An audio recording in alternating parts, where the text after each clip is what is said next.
So we have a pretty strong chapter this month. Goku and Vegeta teaming up at the apex of their powers, using Ultra Instinct and Ultra Ego, and we'll get into that. But coming off of the previous chapter, we saw the end of Bardock's flashback, where he was able to defeat Gas, which I guess was just a result of him having like a mid-fight Zenkai against him, like the Saiyan's inherent ability to get stronger on the fly, like mid-battle. And also we found out that Monaito made a wish to the Cerulean Dragon on his behalf, and in this chapter we're finding out what it actually was, and we'll get into that too, because coming into the beginning of the chapter here, we see Monaito ending the recording that was playing on Bardock's scouter that he left with him. And as we saw previously, Goku, like, hearing Bardock's voice, like, triggered his suppressed memories, if you will. And we see like this montage play of him in his infant years while he was like inside of that goo pod or whatever it is. And when we come back to the present, he says, I feel like I finally understand what Saiyan pride is about, or rather I remember what it's about, along with my dad's face. The thing is, I haven't had total faith in my power. So this is pretty cool, Goku getting introspective here. But another person who's getting introspective is Vegeta, who says, I've lost sight of it as well. My burden is not the sins of all Saiyans, but our people's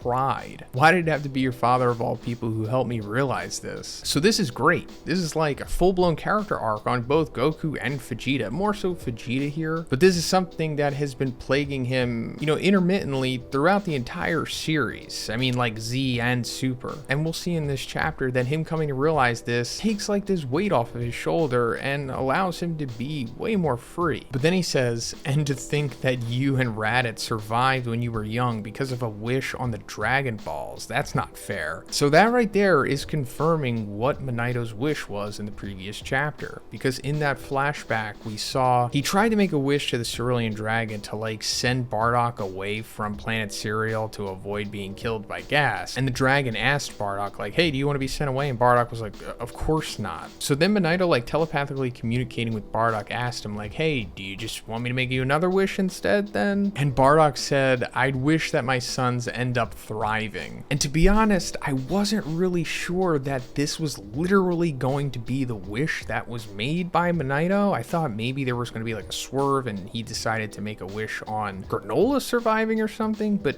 no, he quite literally made that wish. And considering what is being said here, this is the direct reason why Goku and Raditz were able to survive Planet Vegeta being destroyed, and while they wound up thriving, at least Goku going to Earth and being raised by Gohan and all that stuff, and Raditz, tagging along with Vegeta and Nappa for as long as he did. But I guess that's as far as the wish went. And to be honest, even at the time when we were considering that this was a possibility, I never thought that this just meant that Goku was going to be saved the entire series. I'm pretty sure it only went so far. But we'll ultimately never really know the nuances of this Cerulean Dragon wish anyway, so it's up in the air regardless. But anyway, after this, Monaito winds up healing Goku and Vegeta, so they're back to normal, at least for the most part. And then he hits them with a clothes beam and gives them like traditional Saiyan armor, pretty much a replica of what Bardock had. And Goku's like, could I just have my original outfit back? I can't get used to this jacket. And Monaito's like, what, you don't want to dress how Bardock once did? And considering how quick this scene comes and goes, this is either just fan service or this might come back later, like they might need the armor for something possibly, but maybe not. Maybe it's just more so the former. So then we see Gas finally comes back to planet Cereal and finds where Goku and Vegeta are. Like a couple chapters back, he was chasing Goku through instantaneous movement, and Goku wound up eventually losing him and buying time for them to go through this whole Bardock stuff, which led to Gas like manually trying to fly back to planet Cereal, which took him this long to get it done. So then Goku and Vegeta step out getting ready to fight Gas, and Vegeta says, I want to defeat this one, even if it kills me. How about you? And Goku's like, well, I'm not letting you have all the fun. Then Vegeta says, fine, we'll fight together then. And this is awesome.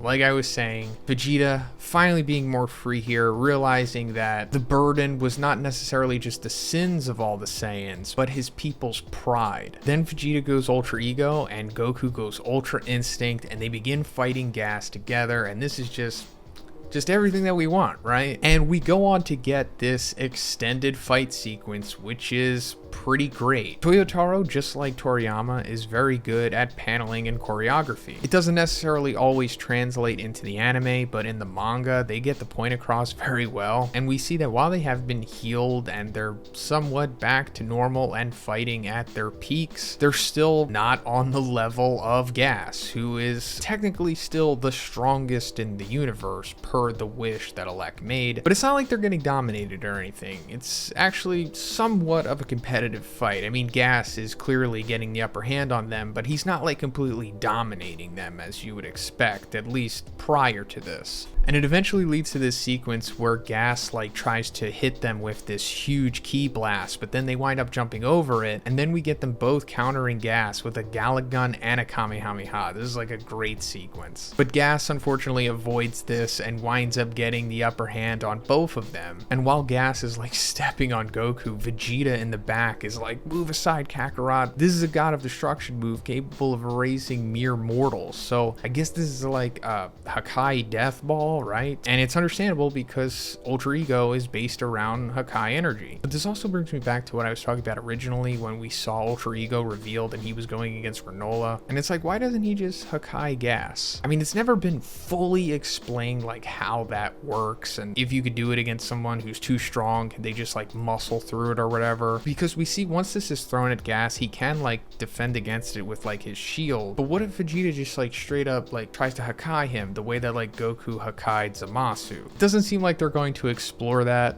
but I would like to see it anyway. But after a little struggle, Gas is able to reflect the ball back at Vegeta and Goku. And while they're both like defending against it, Vegeta like jumps out of the way and leaves Goku to defend it, who is like trying to stop it from destroying the city behind him. And Vegeta uses this opportunity to attack Gas while this is happening, but Gas still is too much for him at this point. And he has Vegeta down and he's like walking over to him and he's about to blast him for like the coup de grace, I guess. And as Goku's like deflecting the Hakai death ball from destroying the city, he comes back to like help Vegeta, thinking that like he's about to die or whatever. Then we see Vegeta just straight up knocking Gas, and then Goku and Gas are surprised, and Gas is like, "What trick is this? How is your body still moving?" And Vegeta's like, "Damage is nothing but fuel for me. Do you realize what that means? I'm only getting stronger." And then that's where the chapter ends. And this is of course because of the properties of the ability of Ultra Ego. Essentially, the more damage that he takes, the stronger that he gets. Now, while that is pretty powerful, it's not necessarily broken because there is like a balancing act that he has to play. He can take too much damage and of course wind up getting knocked out or dying, but also the more damage that he takes, the more he goes into his ego, the more lusted for battle he gets, I suppose. So like I said, he needs to play like this balancing game where he accumulates more damage but not too much, gains the power up from it, but doesn't get too bloodlusted at the same time. Now, I'm not going to try to fool myself and think that Vegeta's going to get the win here or whatever, because he's definitely not. That's not how things work in this series. But I just hope that he doesn't get clowned at this point, like he kind of did before against Granola. I do fully expect Goku to eventually get the win here by, I don't know, fully unlocking Ultra Instinct or going deeper into it or whatever because of his new memories unlocked and his new understanding of the Saiyans and their pride and everything, and it going back to him saying, "I hadn't had total faith in my power." But let me know what you think about this in the comments. Where do you think it's headed? And if you liked the video, guys, please give it a like and please subscribe if you haven't already. Have a great day, and I'll see you in the next one.